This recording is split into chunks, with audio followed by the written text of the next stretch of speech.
Ela tava na igreja, né? Tá tudo certo, lógico, né? Eu tenho que completar a frase, estou dizendo, hein?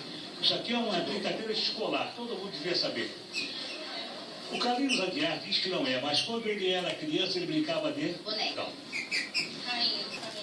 Não. Carrinho. Põe nessa mão. Brincava de... Eu tenho medo dele morder meu pé. Dói. Brincava de barco. Puxa, demorou pra sair dessa barca, hein?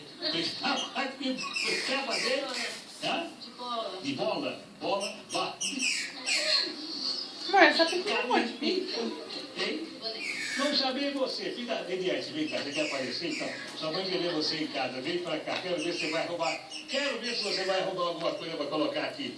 Carlinhos, ela me chamou pra me chamá-la. Vai. Eliette, o Carlinhos Aguiar diz que não é, mas quando ele era criança, ele brincava de... Pega. Mas é uma palavra só. Pega. É uma brincadeira. Mas é uma palavra só. Uma. Ele pegou bem na pontinha, né? Não sabe? Chupa essa manga agora, pessoal. Chupa essa manga aí. Brincava de pega. Ai, que medo. Quer?